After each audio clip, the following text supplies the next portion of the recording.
Artificial intelligence has reshaped industries at an extraordinary pace, automating processes, analyzing vast amount of data, and even generating creative content. From composing symphonies to designing advertising campaigns, AI is encroaching upon spaces long considered bastions of human ingenuity. But can AI truly replicate the depths of human creativity, or is it merely an advanced tool designed to enhance human potential? This question took center stage at Storyboard18's Global Pioneer Summit 2025, where leading industry figures debated the role of AI in the future of marketing. Daniel, who is an AI expert and also the Chief AI Officer of WPP, let me begin this conversation by asking you a very simple question. We speak about how AI has had its impact on different sectors, on our lives. Like, I can't imagine my life without AI, without, asking, hey Siri, how far is my Uber? Or how far is my order? Or, simple things like, friend suggestions on Facebook or Instagram or so on and so forth, the reels that you get. So it has impacted all of our lives. But what is the kind of impact that you have seen AI have on your organization, on WPP, over the past many years? Okay, thank you. Simple questions usually require complex answers. I guess my job in WPP is to use AI to optimize the end-to-end marketing supply chain, to essentially solve marketing using AI. You put money in and hopefully more money comes out at the other side. I guess in a world now where it takes seconds to create ads, to be able to test ads against synthetic audiences, to use machine learning to predict activation and then to optimize content across channels, and in a world where that is optimized, I would argue really the only differentiator is human creativity. And I think we've talked about that a lot already. The challenge is for agencies is who gets there first, who creates that end-to-end solution, and then adds additional services on top of that for creativity. That's really the challenge now. Yes, human creativity is the differentiator. And Kunal, in fact, during his conversation with Delshad, spoke about how evoking an emotion is really, really hard. And Ruchira, over to you.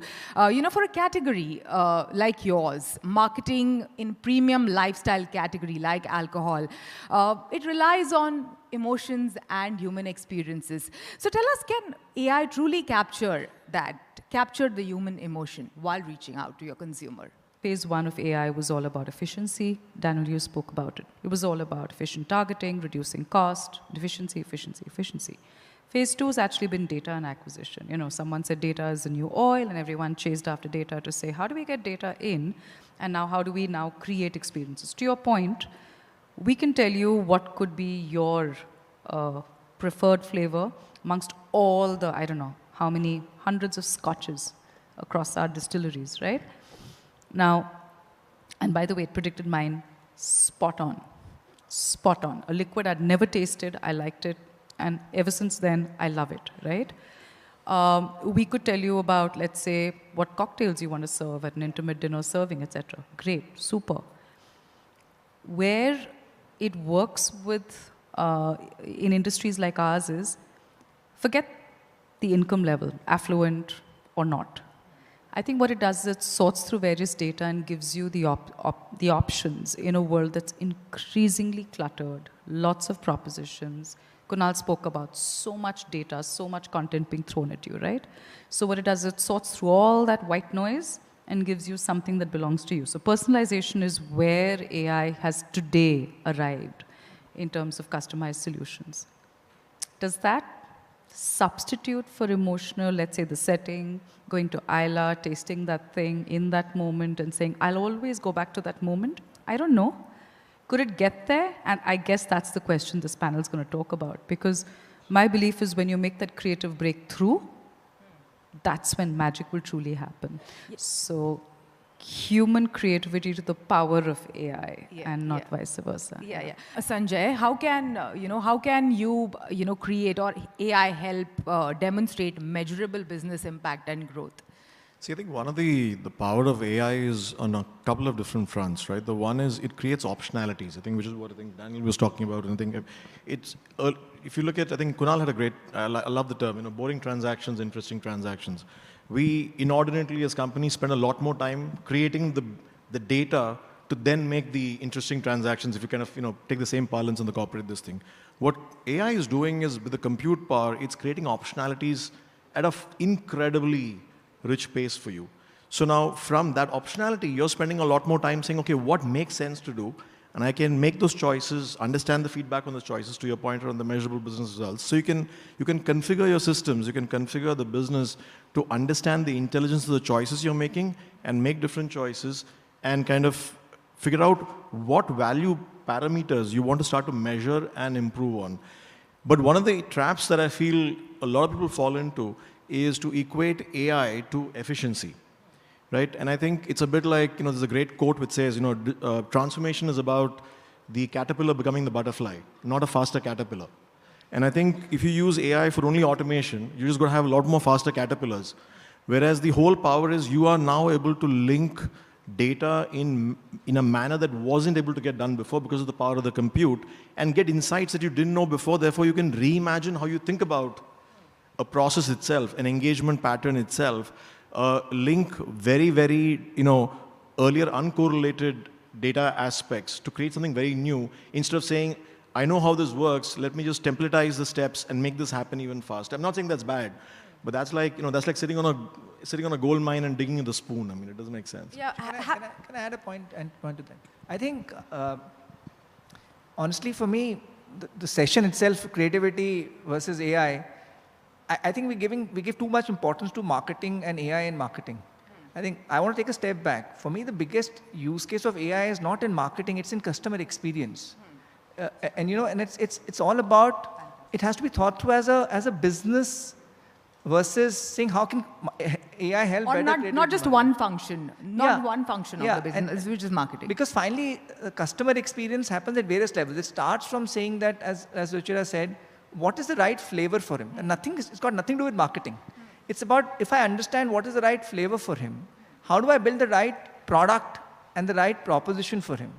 Now, if I understand why he likes that flavor, if I have a deep-rooted insight there, then I can make a more targeted communication, and where marketing can kind of help that.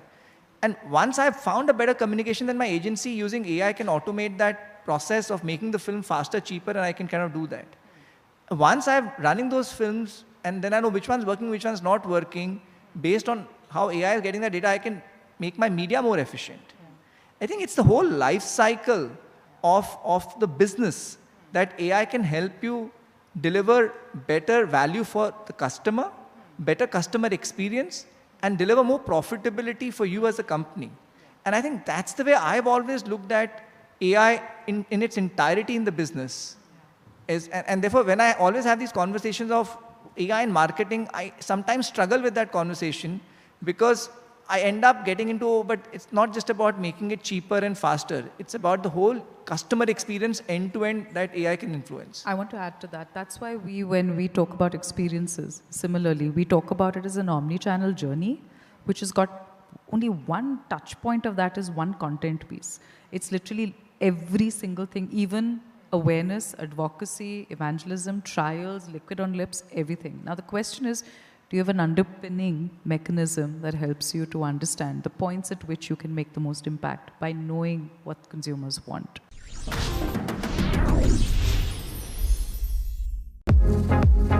In a discussion led by Shubhranshu Singh, CMO, CVBU, Tata Motors, Piyush Pandey, Chief Advisor Ogilvy India, and Devika Bulchandani, Global CEO Ogilvy, talked about the evolving landscape of advertising, creativity, and the role of purpose in branding. Is the need to inspire purpose or to be associated with purpose an inherent quality of brands, or is it something that you cultivate once you realize that you could do more when you advance a purpose, associate with a purpose, own a purpose? I think this is sort of the existential debate that we have in marketing. And it's a very simple way to look at it from my perspective, which is purpose has to come from the business. Because the minute we start thinking about purpose coming from the brand, we can make a purpose up. But if purpose isn't quintessential to the product that you sell, the core of the business model, then it becomes a marketing in a sort of purpose washing. So for Dove, purity of the soap the purity of the soap was why we could get to beauty without artifice, pure beauty, real beauty that became. So I just think you have to go back to the core business. If we start just thinking about purpose through the lens of brand strategy, then we can very, very often fall into a trap. And does every product need a purpose? Not necessarily. You can provide joy. Joy could be, doesn't have to be something much deeper. I have a question for the both of you. It's to do with this surge in short form videos and the fact that a lot of what people consume comes filtered, algorithmically manipulated to an extent in a good way. And that feed is always on. And it's almost as if your finger has a mind of its own, deciding what to pause on, what to double tap, and so on. Now, is that inherently cramping creative joy for higher order things like purpose? Can you do a great job with short form advertising on social platforms, and that's pretty much the bulk of what people consume in their daily lives? Or is there a real value to long form, old world content for which a lot of people have nostalgia but very little time? You know, again, it depends. Can you do great things with short form? I believe you can, right? And I say, when you're doing great things with short form, I call it better, faster laughter. So how can you take 6 seconds, 10 seconds, 15 seconds to put that smile on my face, to make me laugh, to do something? But there's value to stupidness and silliness in the world as well. It's not all deep. If we want to do something like Dove, where we're really trying to change a fundamental, deeply entrenched behavioral pattern or a societal pattern, that takes longer form. So I think there's place for both. Where it's dangerous is not recognizing what is the right form or what is the right length, if you say, for the right message, because that becomes important. I think we mix that up a lot to say we're going to do a much deeper message in short form, and then we're going to take 3 minutes to do something that should be done in 15 seconds. I think it's a question of how well you do it. Yeah. If all of us have seen small cartoon strips of R.K. Lakshman, just 5x1 or whatever the size is, in that he could be very sarcastic, he could be very funny, he could be a great observer. If you're that good, you can do a short form. If you need something, as Devika said, to convey something where you want me to feel, it's not about lens, it's about how well you impact. People talk about opportunities to see. It's not opportunities to see, it's opportunities to impact. What did you do in that little 1 second, or in 60 seconds, or 1 minute? That's the way it goes all the time. And I think if you're not able to do that, people talk about, somebody spoke about small attention spans of the new generation. If you do something good, they will stay with you. If you're doing stupid, they will have smaller attention spans. They're not stupid, they're saying, okay, today I'll only see for 3 seconds. No, get them involved, get them engaged, they will watch you.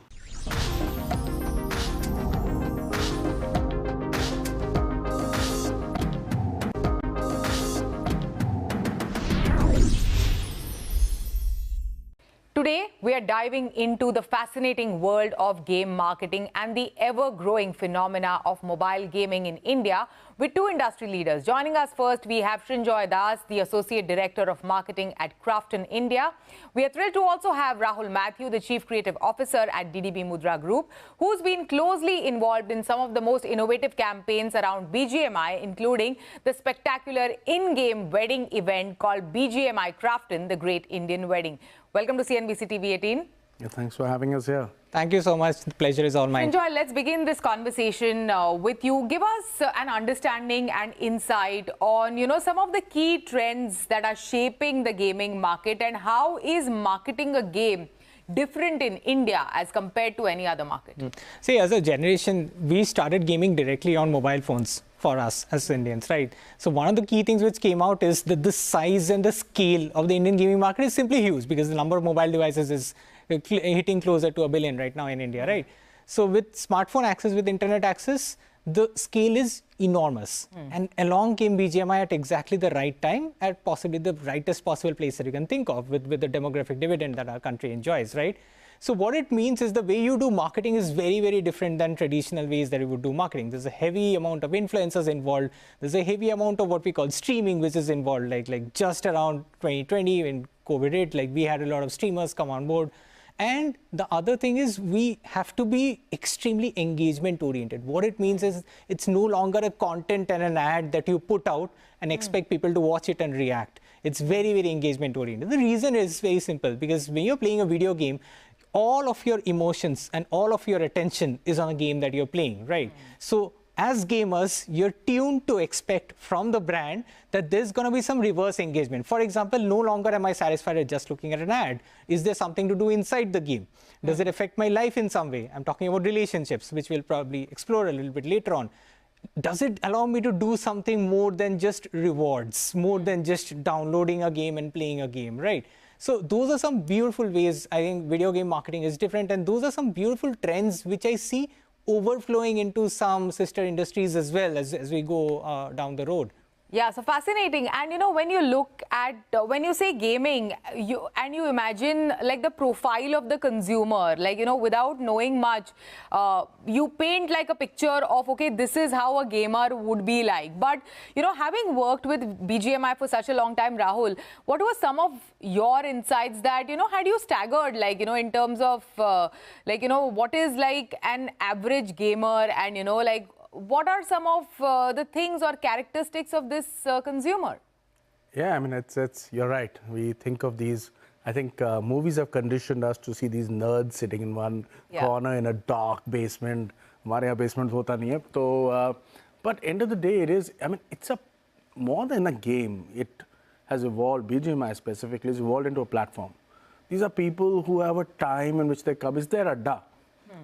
You're not just playing a game, you're coming and hanging out with people who you game with every day. Yeah. And once you start understanding and you start then unpeeling and some of these things, you realize that there are emotional layers in the game.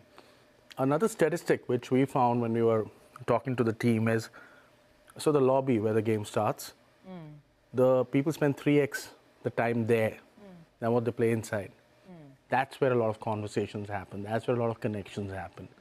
And one of the places where we got our insight about this is from that, that there is more to it than just people coming together to finish a game. There are people coming together to connect. And probably in the time after COVID, in gaming altogether, a lot of social interaction has got coded even more into it. Right? So I think that's the behavior you're seeing, and that's the behavior we played on when we were trying to do this work. Yeah, and I have heard about friendships forming, in a game, but, how did you think about the idea of marriages inside a game? Well, again, it's an incredible community that BGMI is. The community shares so much. So one of the stories that came out from the listening is about a couple who, and we've had stories of love peaking, and that's how we found this couple who met on the game. That's when the idea started taking shape that, okay, if this has been literally their wingman, or this has been the backdrop to their love and to their relationship, it should be the background to their marriage. Yeah. Right. So, and to the campaign as well. Correct. But what did you think of the idea when the team at DDB Mudra came up with this, and also at the same time share some of the insights and other stories such as this that you found fascinating on the platform?